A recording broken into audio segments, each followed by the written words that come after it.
Well, George, good job bringing her over to this side. You know, hearing her talk, I think it's you're gonna do a lot of great things for our industry, and it's pretty exciting. I think it's so I'm 41 years old, so I don't consider myself an old guy yet, but I'm not young like you guys anymore, and it's our industry's in such a need for like an evolution and a retrofit, and it's people like you guys that are doing it, and it's kind of it's going to take people like myself to get out of their old habits and old ways and invest in the things you guys are working on. And I just think we're going to have a completely different industry in the next decade, and it's super exciting.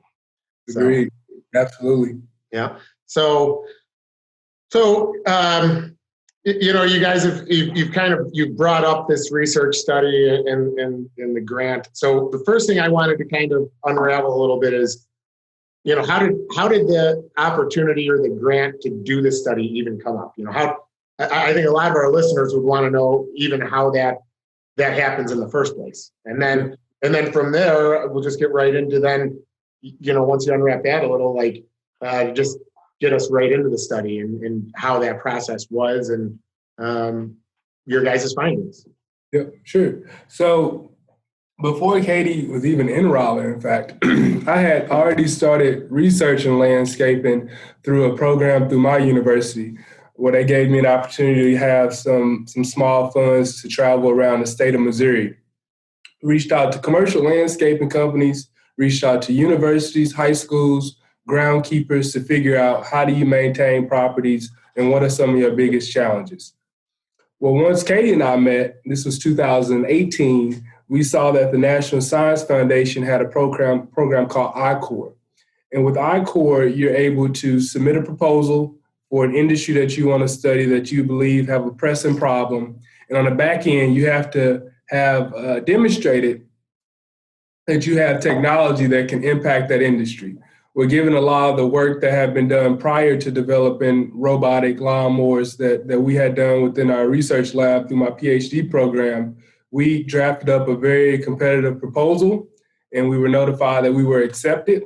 And a part of that program is the National Science Foundation gives groups like us funds, roughly $50,000, give or take, to travel all around the United States. So we did just that. We went to over 7 states, including our previous study. Added with this study, we talked to over 300 plus landscaping organizations, and we went to the GIE. We went to the GIE maybe 2 or 3 years now to learn about what are the biggest problems and what are some areas where the industry could be improved. And we got to network and learn from a variety of really cool folks.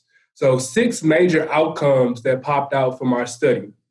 And as we're going through this, Joe and Julie, I'll mention that the listeners can go to our website and they can follow along with what these main points are. If you go to www.hirehenry.us, and down at the bottom it says landscaping study. If you click on that, you can see all the results for those studies, but it's 6 main points. I guess Katie can kind of kick us off with the first main point. Hold on real quick. Before you kick it off, just repeat it one more time for the listeners. Here, hirehenry.us. Awesome. Website where you can follow along with those main points. Okay. All right. So sorry. Take it away. Take it away. Yeah, it's just important. I want people to be able to get to that study. I think honestly, I just have to say, like when I talked to you for the first time, I think it's a great piece for people to actually, there's a lot of naysayers. I just want to say real quick, saying there is no problem in the industry and we're fine and we're not. So I think it's awesome the work you guys did just with that alone, not to mention what the other things you're doing that we're going to get into. So anyways, go ahead now. No, I was going to say, do you guys have any questions before about all that you're stuck before getting to these points before we go there? No, not unless you want to add anything else. I think you was very articulate and got it straight out. I mean, this is like podcast heaven right here, So. Yeah, so basically the first main point, and I want to recall this, was we found out that the unpredictable and unreliable nature of the workforce, like people show up sometimes and sometimes not. Well, we can go in depth into that more later on. But at the same time, we found out that there is unpredictable solutions to it right now. Like the current solutions are unpredictable too. So already landscaping is unpredictable with the fact that if it rains, you cannot cut. And then you're adding other more unpredictable things into it that is just pretty chaotic. So one of the solutions that is being proposed out there is the H-2B visa program. I don't know if, I know a lot of people are aware of this program. It's basically they bring people to the US from other countries for a season, and then they come back, they go back to their countries after the work is done for that season. But it is so unpredictable for very reasons. First, it's a lottery system. So if you go, before it used to be first come, first serve. Now it is a lottery system that randomly they pick if they give you the amount that you want or if they not. So already that's super unpredictable. So if you invest your money in there, you might get the worker, you might not. Mm-hmm. So if you are planning to have 10 workers for this season, for this upcoming season, and all of them are H-2B, you might get them, you might not, but you're already planning of getting work done with those 10 people that you're planning to have. So it's unpredictable in that nature. It is a lot of politics and regulations around it. Like it depends on who is in charge, what laws they want to come around it. And so it makes it more chaotic as we go on. But not only this program is not only for landscaping, it's primarily given for landscapers, but it also supplements like fishing, like for maids, like for any other industry are also taking advantage of that H-2B program. So only 49% out of the total amount of visas that are given are only for landscaping, on 49%. So it's not that many to solve the real problem the landscaping have right now. Yep. So roughly there is given 66,000 visas a year, but they are breakdown into 2 seasons, 33,000 for the first season and then 33,000 for the second season.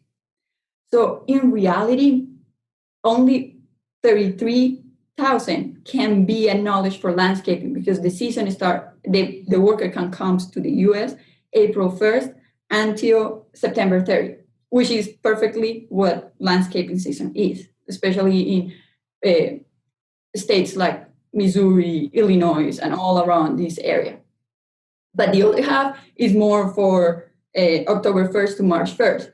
Unless you're doing more than just mowing and landscaping outdoors and you're doing snowing, then it will be feasible for you that time. But the other one is the one that you want to apply. So it's pretty competitive to get in.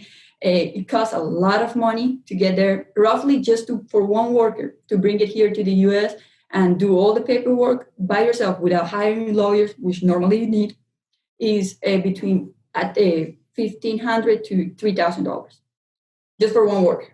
And normally you don't want to just bring one worker, but more than that. So it can come up to even $10,000 just for one worker to come. And still landscapers are willing to do these to bring people because they cannot find people enough. And I mean, also, another thing that we have found out throughout all these studies that we did is that a lot of landscapers will say, well, right now, when we start doing it, they were like, well, right now the unemployment rates are so low that we cannot find people. And I was like, yeah, that completely makes sense. Nobody wants to do such a hard work. I don't blame them. And then as COVID hit and we still talk with landscapers, we still ask them how their season went. They still say, even though unemployment rates went up high, like ever before, we still cannot find the workers. So we find out that a lot of people, our generation, prefer to be under AC conditions, working at a Wendy's. I mean, that is not seasonal in nature, that is not that hard in your body. Even if they get paid less at a Wendy's, at a McDonald's, then a landscaper can even pay you double than that. But still, people, our generation, will not take it. Yeah. So I think that brings into the next point that George will touch into. Yeah, I mean, a lot of landscapers that we've talked to, they know that to be a fact, the challenges with the H-2B program, folks that have considered the program or participated in the program, they know the challenges. And NALP and a lot of other folks are doing a lot of hard work to try to fix the challenges with the H-2B program. But, it's 1 million workers in the landscaping industry. If you have 33,000 that are coming in through the H-2B program, that's not going to be enough, right? So when we look, and that's part of what makes what we study so special, we talk to folks in our generation, and we try to sell them on the idea of joining the landscaping industry, especially since we had met so many companies that were looking for workers, said, hey, here's an opportunity. And to Katie's point, some of the challenges that popped out, of course, is dependent on the job position. But the physical demand of the work, the severe heat, we all know what landscaping entails, especially if you're working 10 hours a day out in the sun. So we were surprised by how many folks were like, okay, yeah, I'll take a look at the landscaping industry. It sounds interesting. But once we get into kind of the details of what the work entails, a lot of people struggle at that point. And I don't know, Julie, maybe you can even comment on this, because I know you're studying business, right? Yeah. Business management. Business management. Yeah. A lot of the folks that we talk to, they're interested in owning their own business, right? They want to have this feeling of being the boss, if you will. And when they look at a position in landscaping, they don't want to work under someone doing a task that they may deem as unrewarding. So, yeah, I agree with that for sure. I think a lot of people my age, my generation, even going with what Katie was saying, they don't want the hard work. They want the AC. I think everyone in my generation actually is that way. I feel like I'm one of the outliers. Like, I really don't care. I just want money. Like, I would rather have the higher rate, work harder. But even just looking at everyone around me, I mean, business management is everyone I talk to at school, like, or, I mean, I guess, yeah, like we're all going to be in the same classes, but any person I talk to, I never really hear anyone say they're going for any other degree. Like, everyone does want that position of, I want to be in charge. I don't want to take those roles. Like, they don't want to be told what to do. Like you said, those tasks. Yeah, I agree with that for sure. Well, and what we're finding, in a story I always tell, is our stepsons, they work with us, and they're one's a install technician. Because currently we're using the wired systems that you know about, George. And then the other one services the bots that we own. But the thing that we found was, if I would introduce them at a family gathering, or the family says, oh, what are you doing for Joe? They'd be like, I'm mowing grass. This is earlier on. Okay. I mean, you could literally see how deflated they looked. Didn't make a difference what I was paying them. Okay. They were just deflated. And the biggest thing that I found was, when we would go to a family party after we got into the robotics, if family members, because we got family all around the country, asked them how they were doing there, I'm a robotic lawn mowing technician. It's awesome. They're pulling out apps, showing them stuff. And that's important to say. And I just want to say, it's not even to say like the younger kids or the younger generation, I'm calling them kids, but the younger generation, they don't want to do the hard work, or they want to be in air conditioning. It's not that. They have grown up with technology. So when I bring them to my current landscape situation, or I shouldn't say current, 5 year ago landscape situation, and they see this 0-turn lawnmower that needs greased and grass is blowing up in their face and they need hearing protection, and then they realize, like, this guy's crazy. He wants me, he made an 8-hour route, but we hit traffic, so he wants me to work 13 hours today. I had a PlayStation party with all my buddies that started at 5. This is BS. I don't want to do it. That's what happens. So if you put technology, which is what they want to leave the job for anyways, to go use technology in their hands at work, they don't feel like they're working. That's an important thing to say. Generations 50 years ago's dream job is different than this generation's dream job. And you made a comment, it's not even about pay sometimes, it's about what they're actually doing. So it's like, you could take a job at Walmart selling TVs for $10 an hour and pass up the $16 or $18 an hour position with health insurance, because at least you're talking about something you know about. Well, and I'll even add, and then I'll let you guys keep going, but when I started working for Langton Group, I was just inputting bills and stuff into QuickBooks.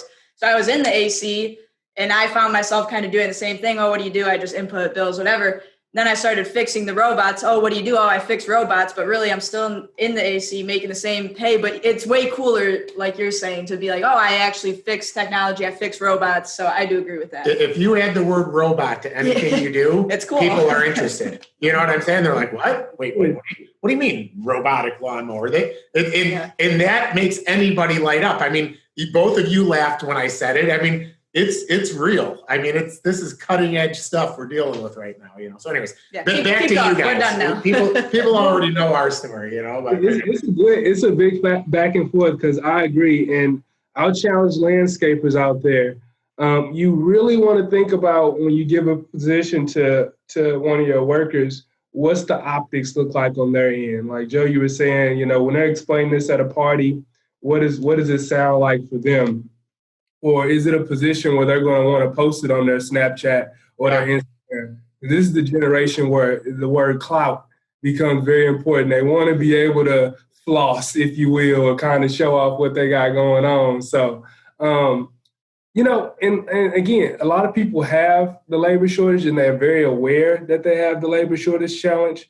But the second biggest thing that a lot of landscapers would mention is that I don't have a labor problem, but I want to grow my business. I want to increase my revenue. And we say, okay, well, what does that mean? They say, well, I can sell work all day long, but I don't have the people that are needed to fulfill that work. Well, we said, okay, well, if you don't have the people to fulfill the work, then that really means you have a labor challenge. And a lot of people don't think of it that way.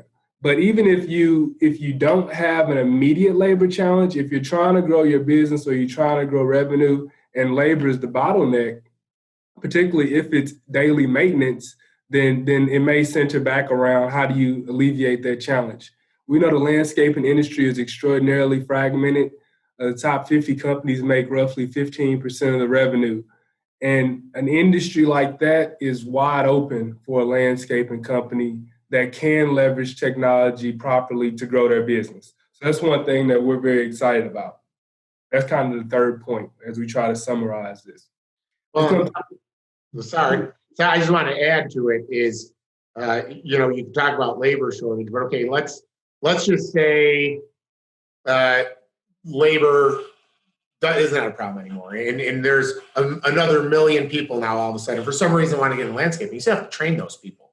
In order to be scalable, you still have to train that person to do it the way the company does it, because that's what the customer expects, And people always bring up the fact that, well, yeah, you're a service industry. And I'm like, yeah, it's so, I always have to tell my people, like, we're a customer service industry, because the consumer expects a happy technician, okay? They expect the same cut every time. They want it to look the same. They want, you know what I'm saying? So you have to be able to duplicate a system. And even using the temporary employee, okay, if you're lucky enough to get in the lottery, just to expand on what you said, and get that employee that the acquisition cost is $1,500 to up to $10,000, there's no guarantee that person is going to do it the way you want it done. And that customer might tell you, that person you brought in, get them off my site, or her off my site. See what I mean? With robotics, the consumer gets that's something they can expect. It's the same thing all the time. So, anyways, absolutely, no, I totally agree. And as we're having this conversation with landscapers, and they're trying to be consistent across the board and spend a lot of time and energy recruiting folks, we ask them, well, what are the costs associated with having a worker? And they would say, okay, well, I pay them about $13 an hour. Well, that's true, but what are the other hidden costs behind that? How much time do you have your HR manager going out to recruit the folks? How much time do you spend at hiring fairs and going to speak at high schools? And what's the overhead associated with the given employee? Meaning, how much time does it take for a manager to adjust routes if somebody doesn't show up for a given day of work? Or, what's the overhead associated with your zero-turn lawnmower in general? So my point is, a lot of landscapers know their costs extremely well, but there are a lot of landscapers that do not fully understand the complexity and the multi-dimensional nature of their costs, meaning there's a lot behind just how much you're paying your worker per hour. And of course, there's a lot of good workshops and stuff like that that take place at GIE to try to understand and flesh out some of those challenges. Yeah, I mean, I've seen those ROI calculators and stuff, and I mean, as a businessman myself, I mean, I always talk about, like, there's two problems in the landscape industry. There's the person that used to work for an entrepreneur that got into landscaping, just a business person that started a landscape company, and they understand their numbers, and then that person doesn't understand that, what that business owner is trying to get them to understand, and they say, I'm going to start my own thing. That's where you start to run into the problems, because that person can run a successful business with 2, 3, 4 trucks. But once they start to try to scale and get larger, the wheels fall off, right? And it's a kind of a cycle. But to go kind of off what you said, even the manufacturers don't quite understand the environmental pressure, which you guys brought up. What happens when you have to reschedule a work day because it rained, and now you have to have people work on Saturday and pay them overtime? What happens when you're 2 to 3 days behind the schedule and you have to mow twice to get rid of the clumps or thatch, or you have to bag more material and haul it back? These are the unseen variables that happen, that those ROI calculators don't even take into account. That's facts. So, anyway. I agree. And we didn't know. When we started off researching the industry, we didn't know how complex this is and all the different nuances that arise. So just learn about the work that landscapers do is really impressive, because it is a challenge. And when you think about everything that a landscaper has to do, and we take, for example, one specific task, which is lawn mowing, something that all 4 of us here are very interested in, given that we're working with robotic lawnmowers. We thought about, okay, well, what does that task provide the landscaper? We're spending so much time, we're spending so much energy to get this task done. What value does it bring to the landscaping company? And in general, it doesn't bring a value, unfortunately. It's not a differentiated activity. It's not going to give you a competitive advantage. We know it's repetitive. We know it's hard to get folks that want to do the work. So, I mean, they're doing it in manufacturing already. They're doing it in so many farming, so many different other industries.